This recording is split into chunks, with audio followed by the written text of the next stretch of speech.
ערב טוב ומבורך, ברשות מוריי ורבותיי, בעזרת השם יתברך, פרשת השבוע, מטות מסעי. Ce soir, on a un grand thème, un grand sujet. On va parler d'une question qui est très très importante dans le judaïsme, c'est à savoir ce que c'est la Hashgacha Pratit. Hashgacha Pratit veut dire une bienveillance divine de chaque instant que l'homme, chaque action qu'il fait, tous les événements qui peuvent se dérouler autour de lui. Alors un juif, toujours, il dit, c'est une Hashgacha Pratit. Ah, j'ai eu un S, Hashgacha Pratit. Akash Baruch Hu, il m'a surveillé de manière vraiment pointilleuse. Mais d'un autre côté, on dit que l'homme, il a la Bechira. L'homme, il a le libre arbitre. Donc en fait, la question ce soir, elle est de savoir, est-ce que l'homme est dirigé par l'au-delà ou est-ce que par ses actes, il est dirigeant? Il dirige le monde. D'accord? Donc en deux mots, l'homme, il est dirigé ou il est dirigeant? Ok. Et les deux parachiotes qu'on va étudier aujourd'hui, Matot et Masé, c'est le thème. C'est ça. On va voir que chaque sujet, on va rattacher des sujets qui paraissent rien à voir les uns avec les autres dans la paracha de Matot Masé. Et on va voir que c'est ça le thème. Le sujet, il est là, à savoir quelle est la place de l'homme dans ce monde, une marionnette ou un dirigeant. Parashat Matot Masé, c'est en fait les derniers chapitres du livre de Bamidbar. C'est avec ces deux parachiotes qu'on clôture le livre. Et donc, on a plusieurs sujets. On a dans ces deux parachiotes 5 sujets importants. Qu'on va voir qu'ils ont a priori rien à voir les uns avec les autres, mais on va essayer de les rattacher comme notre habitude. Première partie de la paracha, nous dit la Torah, Vaïdaber, Moshe, El Raché, Matot, Livnei Israël, les morts, Zé Adavar, Asher Tiva Hashem, Ish ki dor neder. Donc, les Nedarim, les serments, les Shevuot, d'accord, deux sortes, deux formes de serments on a dans le judaïsme. On a un Neder et on a Shevuot. Il y a une différence entre eux. Et un homme doit respecter ses serments. Lo yahel devaro. Maintenant, il faut savoir que les serments, ils sont d'une haute gravité. La Gemara dit que c'est tellement grave, quelqu'un qui ne respecte pas ses nedarim, ses serments, c'est que ba'avon nedarim banim metim. C'est-à-dire qu'un homme peut perdre, chas v'shalom, des proches en rapport avec les nedarim. Pourquoi c'est si dangereux? Pourquoi les nedarim, c'est comme du feu? Top, on va essayer de comprendre ça. Ensuite, le prochain thème de la paracha, c'est la vengeance de Midian. Midian, ils ont fait fauter le Ham Israël. Ils ont vraiment réussi à endommager parce qu'ils ont fait tomber dans la débauche suite au conseil maléfique de Bilham. Et Akadosh Baruch Hu donne une mitzvah d'être nokem, d'avoir vengeance. Et donc, il va y avoir une vengeance très détaillée, très particulière. Ensuite, on a les Bene Gad et Bene Reuven. C'est-à-dire que ces deux tribus, Gad et Réhouven, quand ils rentrent en Eretz Israël, ils voient que de l'autre côté du Jourdain, donc à l'extérieur d'Eretz Israël, il y a des très très beaux, de très très belles étables, des montagnes magnifiques. Ils disent, nous, on n'a pas envie de rentrer en Eretz Israël. Et la question qui va se poser, c'est quoi? Réhouven et Gad, c'était des Nétouré Karta, Chassidé Satmer. Ils veulent pas rentrer en Eretz Israël. C'est quoi, hein? Qu'est-ce que ça veut dire? Eretz Miknehi. Et alors, s'il y a du Mikne? Et alors, si tu as une bonne parnassa en Chutz Laaretz, c'est une raison pour pas venir en Eretz Israël? Alors, donc, ça, c'est une question qui est très, très forte, qui est demandée par Orachaim Akadosh, qui est demandée par beaucoup de Mefarshim. Ensuite, on a les Arémiklat. Arémiklat, donc 42 villes de refuge où un homme qui a chas shalom tué son prochain par, sans avoir fait exprès, alors donc il doit se réfugier dans ces villes jusqu'à la mort du Kohen Agadol. Et après, il pourra sortir.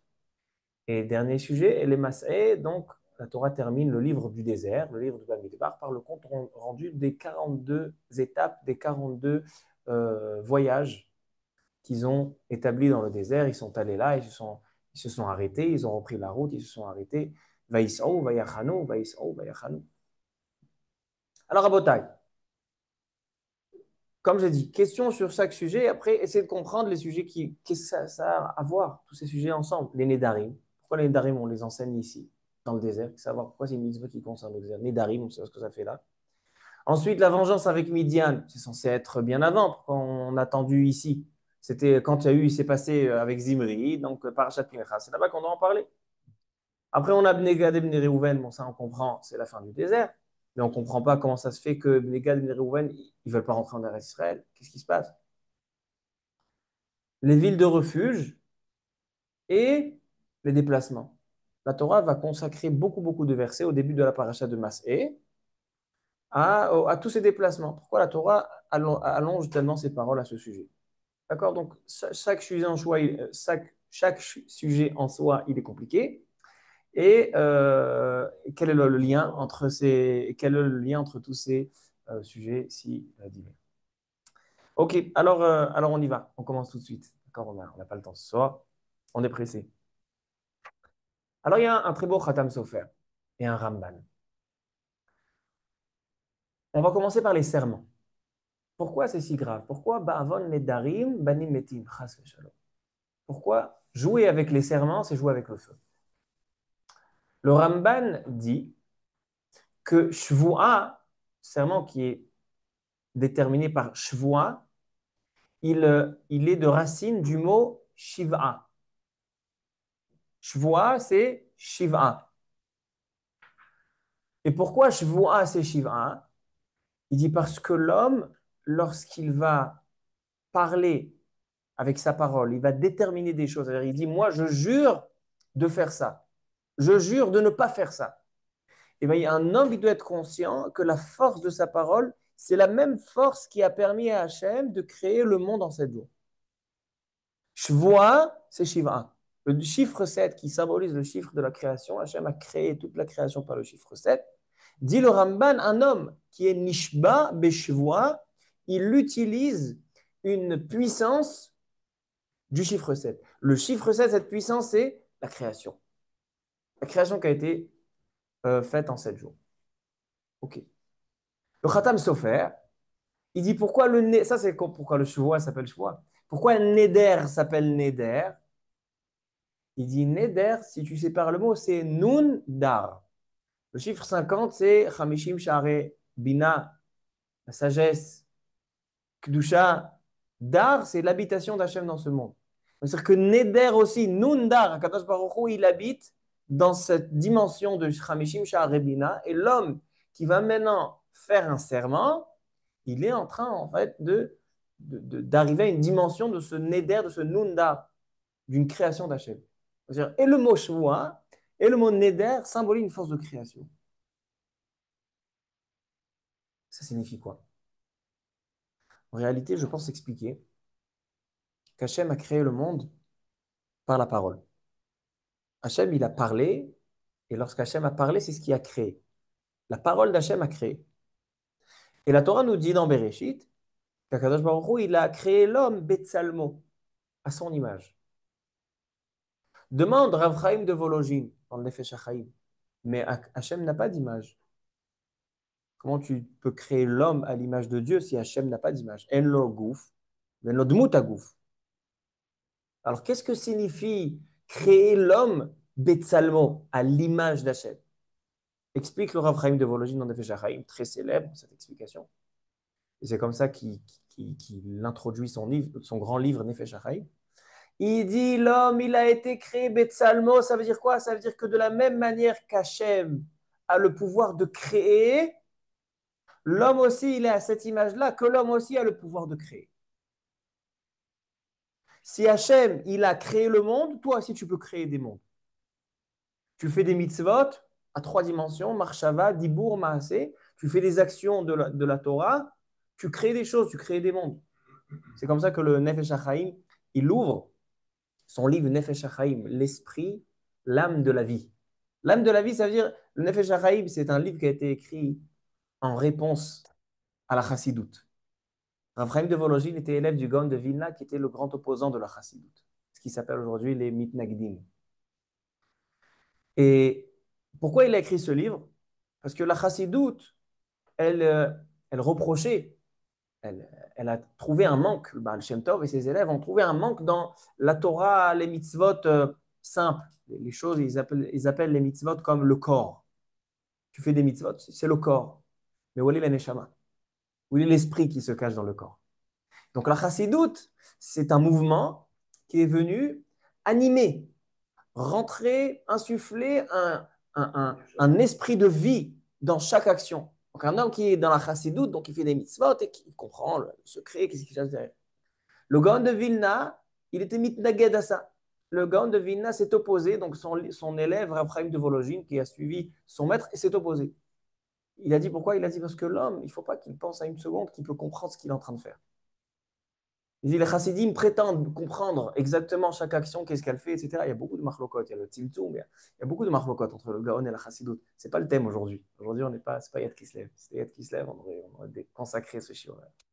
En tout cas, le Rav Chaim de Volojine, il a écrit un livre, il a dit, c'est évident que l'homme, quand il fait des actions ici, il fait des mondes. Et comment il ouvre ce livre? Avec cette phrase-là. Qu'Akadosh Baruch Hu, il a créé l'homme Betsalmo. C'est quoi Betsalmo? C'est pas son image extérieure, mais c'est dans cette capacité de créer. L'homme, il est créateur. Et quelle est la création par excellence chez Hachem? C'est la parole. Hachem, il a créé le monde, il a créé tout l'univers par la parole. Bereshit, Ba'asara, Ma'amarot, Nivra Olam. Et donc, encore plus qu'on retrouve chez l'homme de créateur, mis à part ses actions, quand il fait une mitzvah, il crée des choses, quand il fait dans la pensée, il crée des choses. Dans la parole de l'homme, c'est encore bien plus puissant. C'est pour ça qu'on peut comprendre qu'un homme, ba'avon nedarim, banim metim. Pourquoi quand un homme, il fait un neder, il fait un serment en vain, il peut avoir sa descendance rajeunit. Pourquoi sa descendance? Parce qu'un homme qui utilise cet outil de création par la parole et il ne le respecte pas, c'est-à-dire qu'il ne croit pas dans ce pouvoir. Tu as fait un serment? Lo yachel devaro, kechol hayotze mipiv yaaseh. Tu dois comprendre que quand tu as parlé quelque chose, tu as créé quelque chose. Tu as fait une chevoie, tu as fait un neder, tu as dit moi je donne ce temps et temps. Tu as créé une métier, tu as créé une réalité. Et si tu nies ce pouvoir de création, tu es en train de nier en fait toute ton existence, que toute ton existence elle est Betsalmo. Donc en fait, quand tu as énoncé un éder en vain, tu as renié ton existence. Donc en fait, ta vitalité, elle doit se stopper. Et comment on stoppe la vitalité de l'homme? C'est quand on coupe les enfants. On l'a coupé de ce monde. Maintenant, on peut comprendre c'est quoi Ba'avon Nedarim Banimetim. C'est ça que la parole, il ne faut pas jouer avec la parole. Et c'est pour ça que ici, la Torah nous parle de. Maintenant, il faut comprendre quel rapport avec le thème, avec ces parachiotes-là. En tout cas, on comprend la gravité. On comprend l'enjeu que contient la parole. La parole, c'est l'instrument de création qu'Hachem a placé chez l'homme comme à son image. Ok. Ça, c'est pour comprendre les Nédarim. Je continue. En réalité, ça rejoint le Rav Shimshon Raphaël Hirsch de la semaine dernière. Parashat Pinchas.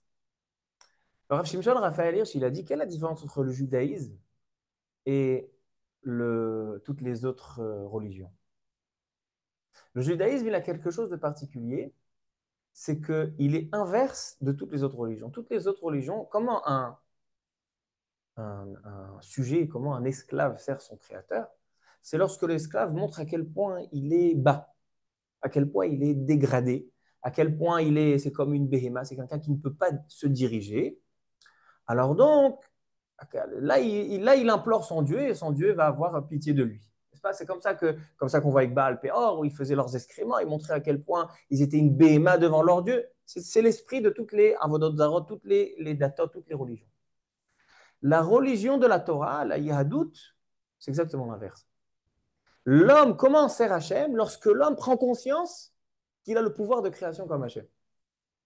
C'est-à-dire, au lieu de montrer à quel point il est bas, c'est bien au contraire. C'est montrer à quel point il est comme Hachem. Hachem, toi, tu crées des choses. Moi, si tu m'as un pouvoir de créer, c'est ce qui fait de moi un juif.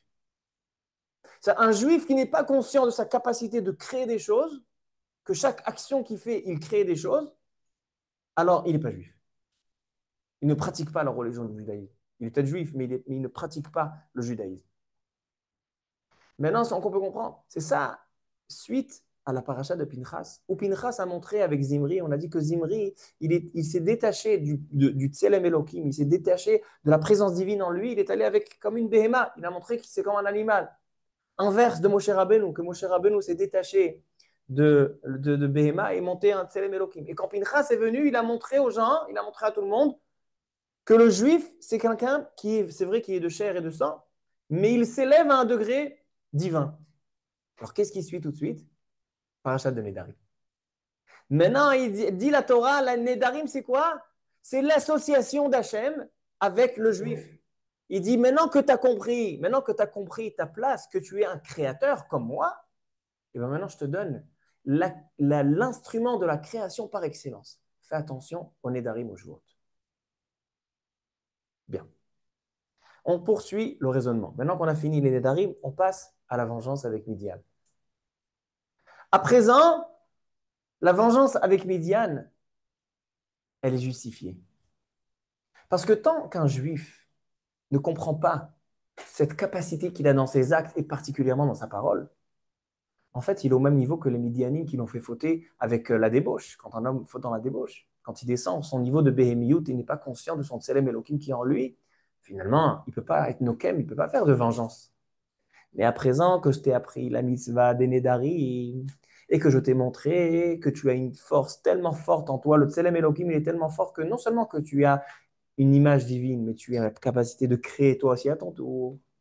Alors maintenant, tu t'es éloigné de la faute de Midian. Maintenant, tu peux anéantir Midian. Maintenant, tu peux faire la Nekama de Béir. C'est vrai que la place de la vengeance avec Midian, c'est seulement après après la mitzvah des Nédarim. Bien. Je continue maintenant avec Bnei Gad et Bnei Reuven. En fait, le thème de ce soir, j'ai dit, c'est est-ce que l'homme, il est dirigeant ou il est dirigé? D'un côté, on dit Ashgacha Pratit. Ashgacha Pratit, ça veut dire que tout est guidé, tout est supervisé, il n'y a rien qui se passe sans la volonté divine. On ne peut pas te faire mal si ce n'était pas décidé, on ne te peut pas faire du bien si ce n'était pas décidé. Tout est mené, dirigé par Hachem. Ça, c'est Ashgacha Pratit. Mais d'un autre côté, on voit que l'homme, ici, on voit. Qu'est-ce qu'on est en train de voir maintenant? Dans la mitzvah des Nedarim, que l'homme, il est créateur. Il est créateur, il est associé avec Hachem dans la création. Lui aussi, il crée des choses. Donc j'arrive pas à comprendre. J'aimerais comprendre cette distance. J'ai vu aujourd'hui dans Tzara Chochma un livre entier qui a été écrit que sur cette question. Comment concilier la Hashgacha Pratit avec le libre arbitre? Le libre arbitre, ça veut dire que toi, tu peux décider des choses. Et non seulement que tu peux décider, on a dit aujourd'hui que tu peux créer des choses. Akadosh Baruch Hu, il t'a fait à son image. Hachem, c'est un créateur, toi aussi, tu es un créateur. Mais d'un autre côté, qu'est-ce qu'on te dit? On te dit, Hashgacha Pratit, tout est dirigé par en haut. Maintenant, juste avant qu'on s'installe au Shiur, j'ai ouvert la Gemara, que j'étais censé ouvrir, mais je vois que la Gemara, elle se contredit une phrase après l'autre. La Gemara dans Cholin, page 7, raconte une histoire sur Rabbi Hanina. La Gemara dit qu'une fois, à Iiteta, il y avait une femme, une sorcière, qui allait en dessous les pieds de Rabbi Hanina et qui commençait à toucher la poussière. Vous savez, la poussière, c'est l'endroit, c'est une matière propice pour les sorcelleries, pour les kishoufim. N'est-ce pas? Comme on voit avec Avraham Avinu, qui leur a dit de laver les pieds c'est pour les kishoufim. Maintenant, cette femme, cette sorcière, elle vient, elle commence à toucher la poussière en dessous des pieds de Rabbi Hanina. Et Rabbi Hanina, il regarde, il dit, Amar là, shkouli, prends tout ce que tu as besoin. L'omistay achmiltach. Tu ne pourras rien me faire. En od milvado. Il est écrit dans le pasouk, en od milvado, il n'y a que Hachem. Hachem, c'est la force unique dans le monde. Si tu penses que tu vas pouvoir par la sorcellerie m'atteindre, et il ne s'est rien passé. Demande la Gemara, comment ça se fait? Il n'a pas eu peur des kishoufim, mais les kishoufim existent. La sorcellerie existe. Amar Rabbi Yochanan, lama nikra shmam kshafim. Pourquoi la sorcellerie en hébreu, elle s'appelle kishoufim? Elle dit shemakrishim pamalia shelmala. Kishoufim, c'est-à-dire qu'elle affaiblit la force céleste. Kishoufim, la chante machlish. Ça affaiblit la force céleste. Il y a un poids. Répond la Gemara, shani Rabbi Hanina de nafisha zechute. Rabbi Hanina, il a beaucoup de souillottes. Qu'est-ce qu'on voit ici? qu'on doit avoir peur des Kishoufim. Parce qu'il y a une force. Mais où est l'Ashgacha pratique? Si Hachem ne veut pas maintenant me faire une sorcière, il ne veut pas me punir, pourquoi la sorcière, elle va réussir à m'atteindre? Donc en fait, la sorcière, elle a une force qui peut aller même contre la volonté divine. Parce que ce qu'ils sont dit, Makrishim, Pamalia, Shelmala. Et Rashi il rajoute, il dit que même si dans le ciel, on n'a pas décidé qu'on devait te faire le kishouf, et bien la sorcière, elle peut te le faire. Ça, c'est une Gemara. Une ligne après,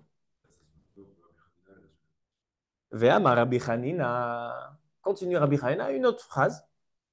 En Adam nokef etzba'o milemata, ela imken machrizim alav milemala.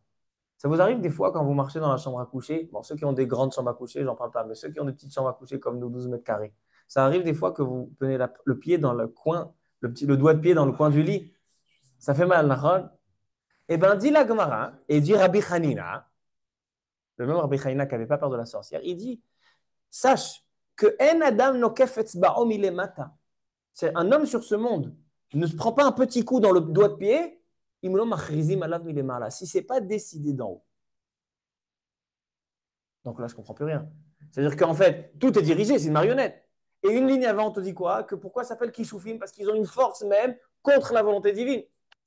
Contradiction. Gemara même, elle se contredit. Il y a un livre entier, et des livres entiers qui ont été écrits que sur ce sujet. Concilier le libre arbitre avec l'Ashgacha Pratit. OK? Et comme il est écrit dans le Passouk, d'où Rabbi Hanina, il sait qu'un homme ne se fait pas mal ici, on ne l'a pas décidé en haut. C'est marqué dans le Passouk. Mais Hachem, mitzade gaver. Hachem décide les pas de l'homme. Alors il faut concilier ça.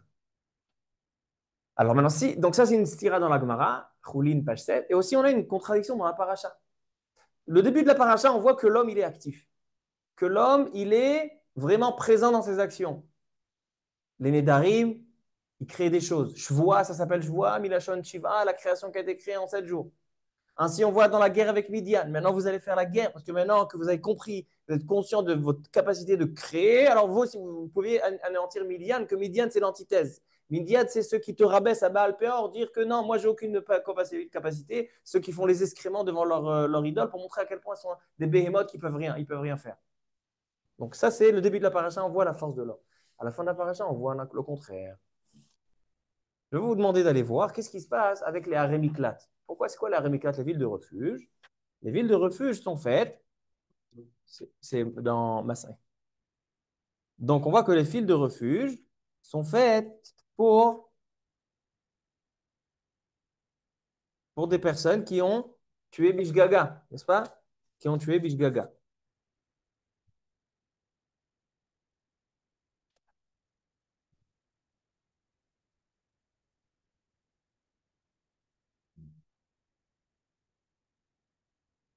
Ça se trouve dans le Perek Lamedhe. C'est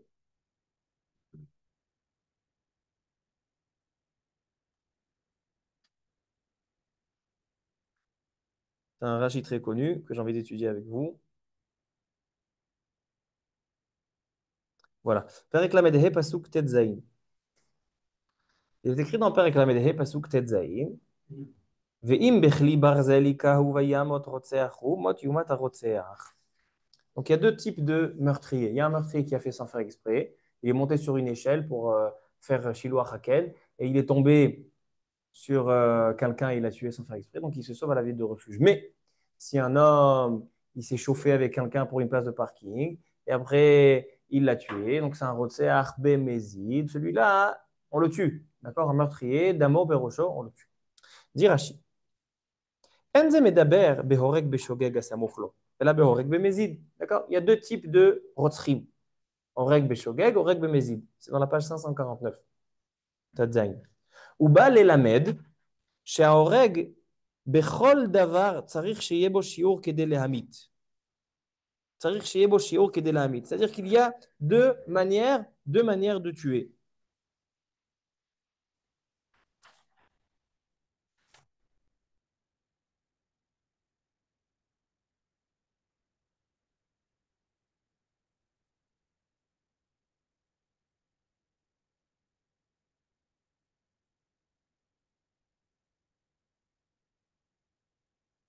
Non, excusez-moi, c'est pas le bon Rashi.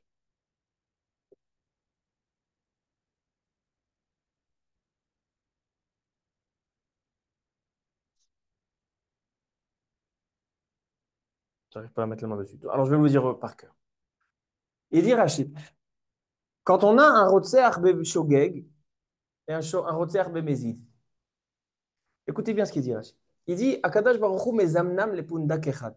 C'est-à-dire, un jour, quand vous voyez un homme qui a tué sans faire exprès, le pauvre homme qui a été tué, certes sans faire exprès, mais qu'est-ce qui s'est passé avec cet homme-là? Pourquoi il meurt pour rien? Hein, il est monté sur l'échelle, il est tombé, il meurt.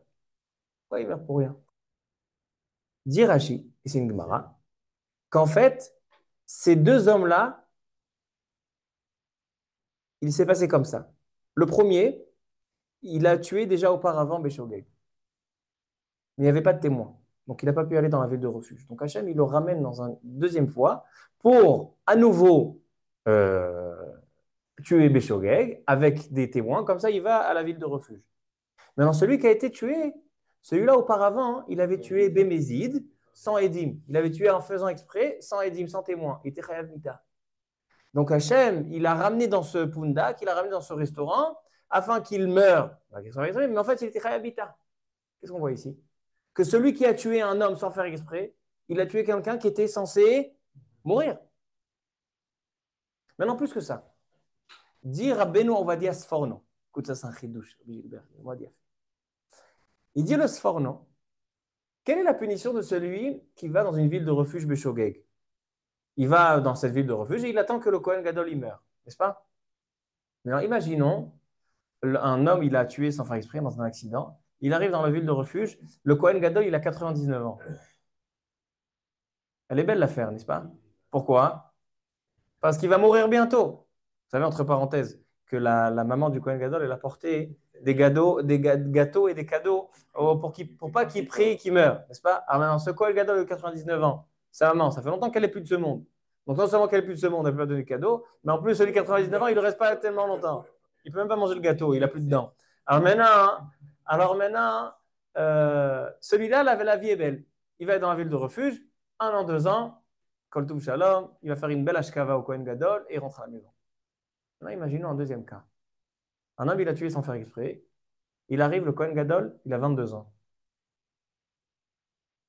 Ça s'appelle prison à vie, n'est-ce pas? Ben, ça, Roland. Elle est où la justice? Il dit le sforno. Il dit le sforno. Ça dépend du degré de shogeg que tu as été. Il y a quelqu'un qui a tué Beshogeg par accident, mais il a roulé à 150. C'est quelqu'un qui n'a pas vraiment, vraiment beaucoup de valeur à la vie. Et il y a quelqu'un qui était Beshogeg, Karov le Mézid. Et il y a un Shogeg où il a glissé, le pauvre, il était en train de faire une mitzvah avec quelqu'un, il a glissé, il a tué quelqu'un. Même dans le Shogeg, il y a des niveaux. Donc, selon, dit le Sforno, selon le niveau de ton Shogeg que tu étais, le degré de t'as pas fait exprès, c'est comme ça que tu vas voir le Kohen. L'âge du Kohen, il va changer à partir de ça. Si tu étais Shogeg Karov le Mézid, tu vas te retrouver avec Kohen Gadol tout frais, 22 ans. Mais si tu es un Shogeg et tu veux mettre Shogeg, tu vas arriver vers 99 ans. Qu'est-ce qu'on voit ici? Voilà. C'est exactement l'inverse du but de la paracha. On voit ici que tout est dirigé par en haut. Lui, il meurt, il descend, c'est mourir. Lui, il va là-bas parce qu'il est... Alors, où est la place de l'homme? Ça se contredit. C'est comme la contradiction dans la Gemara. Vous voulez une réponse? On répond. Répond Rav Isaac Sher. Rav Yitzhak Isaac Sher, un des grands de la génération, qui était aussi Mikoubal, qui était aussi Iflab Beter. Il dit Rav Isaac Sher dans son livre Leket Sichot Moussar. Il répond par une question. Comme un juif. Il répond par une question. Bnei Gad et Bnei Reuven. D'accord? Donc on passe au prochain thème. On va voir tous les thèmes ce soir. Bnei Gad et Bnei Reuven. Ils sont arrivés devant Eretz Israël, ils ont beaucoup de bétail, ils ne veulent pas rentrer en Eretz Israël. Demande au Rachaim Akadosh, mais qu'est-ce qui vous arrive? Moshe Rabbeinu, il a fait 515 filotes pour rentrer, et vous avez le droit de rentrer, vous ne rentrez pas?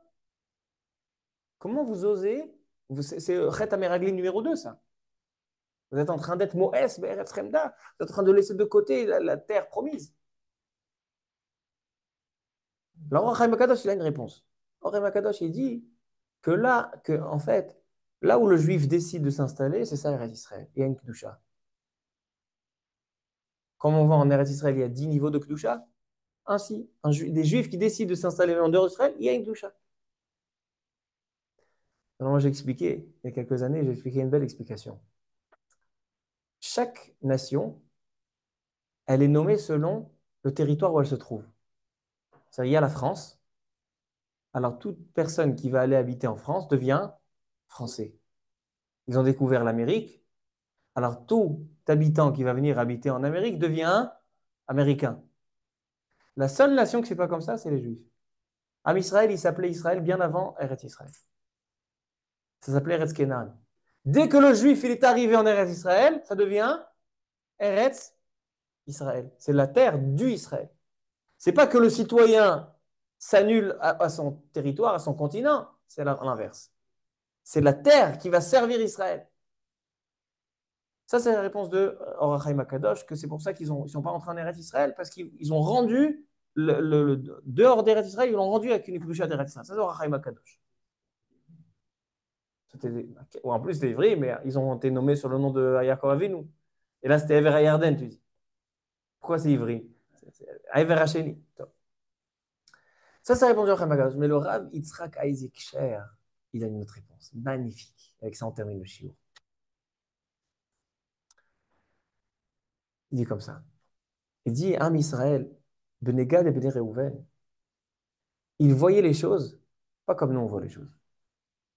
Nous, comment on voit les choses? Hachem nous a promis une promesse. Vous avez arrêté Israël, on va récupérer cette promesse. Un juif, comment il réfléchit? Chaque situation avec laquelle il se trouve, chaque situation qu'il rencontre dans sa vie, il doit essayer de détecter quel est le message d'Hachem à partir de cette situation et quel est mon rôle à moi dans cette situation. Je vous donne un exemple. Un homme, il a prévu d'aller au Beth Midrash étudier. C'est pas toujours évident. Et parfois, on prend la décision, allez, je vais au Beth Midrash étudier. Avant de sortir, ta femme, elle te demande, s'il te plaît, va s'il te plaît au Canal Malcha, tu me déposes ça et ça. Après, tu vas au Sherad, tu m'achètes ça et ça. Après, tu vas chez le boucher, tu m'achètes ce morceau de viande, etc. En fait, en gros, elle t'a appris ton limoud, n'est-ce pas? Alors, si c'est tous les jours, bon, il faut essayer de faire trouver un arrangement. Mais si, par exemple, tu comprends qu'il y a besoin, il y a une nécessité. Hachem, il te met dans une situation, il te met dans un matzav, dans un état où tu dois comprendre quel est le message et quelle est ta place dans ce message. Peut-être qu'en ce moment-là, ta place, elle n'est pas au Beth Midrash. Peut-être que ton Beth Midrash maintenant, c'est d'aller au Canal Malcha, c'est d'aller au Sherad. Parce que si Hachem te met dans cette situation, c'est que tu as un rôle à jouer dans cette situation. Peut-être que tu vas aller à Osherad et il y a quelqu'un qui va te poser une question très importante et que tu vas l'aider, tu vas lui éclairer quelque chose dans ta vie. Va savoir, va savoir. Le Fata Yoder. Cette semaine, je réponds dans un Betora, un numéro de téléphone de questions écratiques. Il y a quelqu'un qui appelle. Maintenant, je vois le téléphone, j'hésite, est-ce que je réponds ou je réponds pas? Je réponds. Je tombe sur quelqu'un qui a eu un problème psychologique, sa femme a un problème psychologique, ça fait 18 ans, ils se sont séparés, ils vont divorcer, grande histoire. C'est pour Atsouf Beoter. Maintenant, sa question était ilkhatique. Je lui ai répondu, la question est ilkhatique. OK. Mais j'ai senti qu'il y a quelqu'un qui est en détresse. Et je lui ai dit, comment tu te fais soigner? Il dit, ah, je suis un psychologue comme ça, mais il m'a dit que ça va mettre des années, ça va mettre 10 ans pour moi. Et ça me paraissait un petit peu bizarre.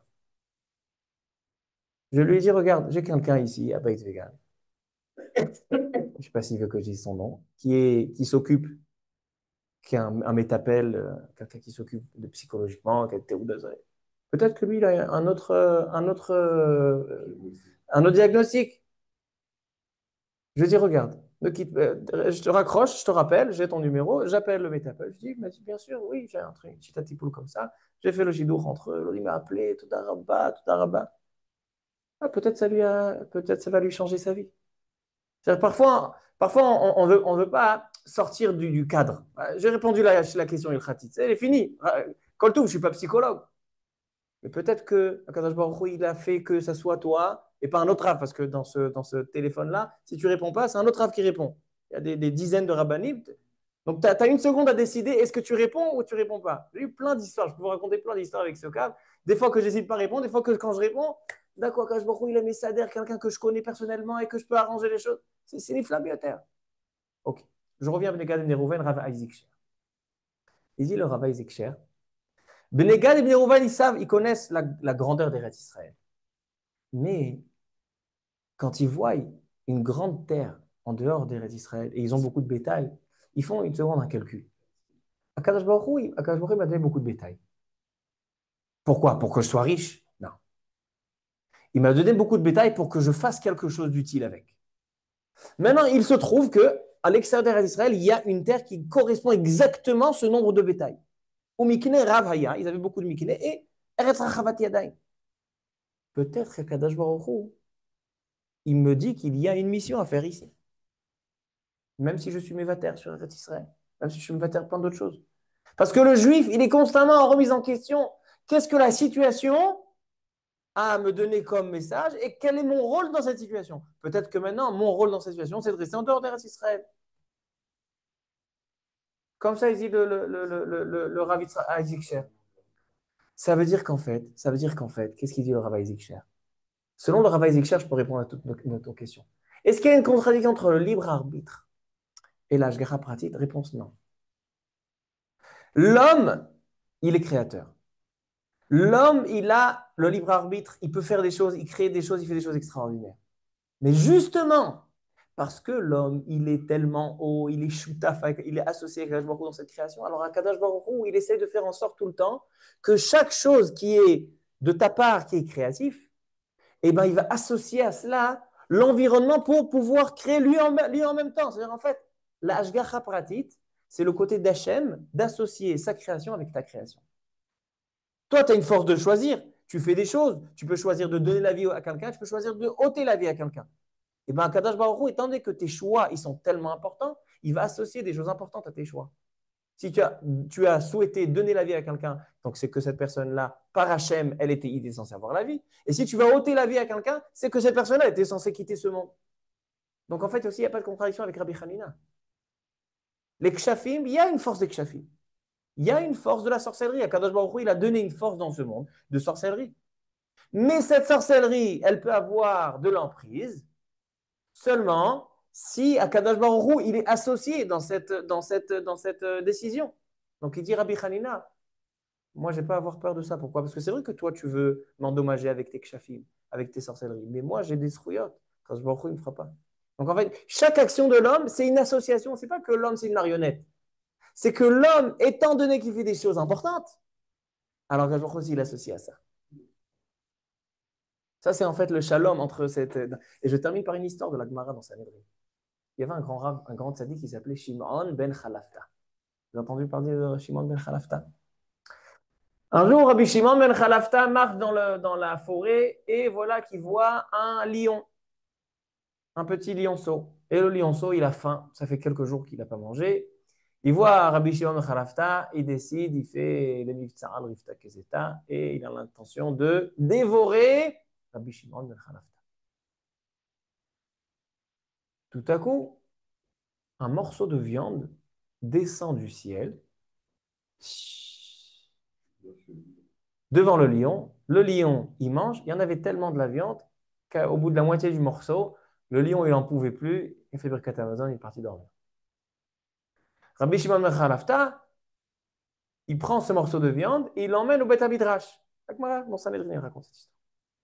Il rentre dans le Beth Midrash et il demande au rabbanim, ce morceau de viande, il est descendu du ciel. Oh, je vous raconterai plus tard. J'ai un lion, machin, le morceau de viande, il a mangé, il a laissé. Est-ce que c'est cachère ou c'est pas cachère? Tous les rabbanim, ils viennent autour du morceau de viande. Est-ce que c'est cachère? C'est pas cachère. Il n'y a pas eu de shrita. Mais d'un autre côté, en davar tamei yored binashama. Ils ont fait tout un calcul. Bekitsu, cachère. Super. Rabbi Shimon Khalafta, il va, il prend le barbecue. Ils allument le barbecue. Ils mettent le morceau. Ils mangent. Flabé au terre. Ils se sont fait un kiff au collège.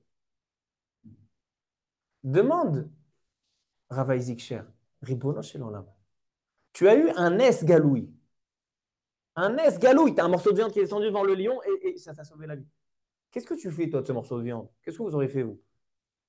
Tu le mets sous vide et tu l'accroches sur ta maison et tu dis Toda Rabba Hashem. Zakash Baruch Hu, tu m'as sauvé ce morceau de viande. Ce morceau de viande, tu vas l'emporter avec toi de partout dans ta vie. Tu vas montrer aux gens. Tu connais mon histoire. Voilà, mon histoire, c'est ce morceau de viande. Et Rabbi Shimon Khalafta, qu'est-ce qui l'intéresse? Est-ce que c'est cachère ou c'est pas cachère? Dès qu'il entend cachère, ah super, là on va se faire un super barbecue.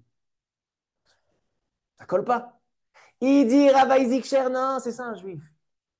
Un juif, il n'est pas en train de calculer qu'est-ce qu'il va faire, les fêtes, etc. Hachem, il lui a donné devant lui un morceau de viande qui est descendu du ciel. Il y a quelque chose à faire avec. Tu vas au Beth Midrash. Si c'est ta rêve, peut-être tu as raison. Si c'est interdit, tu le mets sous vide, tu en fais un S. Mais si c'est cachère, c'est que je veut qu'on le mange. S'il veut qu'on le mange, tu le manges avec les abrichim. Le Savodat Odaya. C'est comme ça qu'un juif y réfléchit. Un juif y réfléchit, Hachem, il m'a mis dans une situation. Il y a un message. Et quelle est ma place dans ce message? Il y a une association.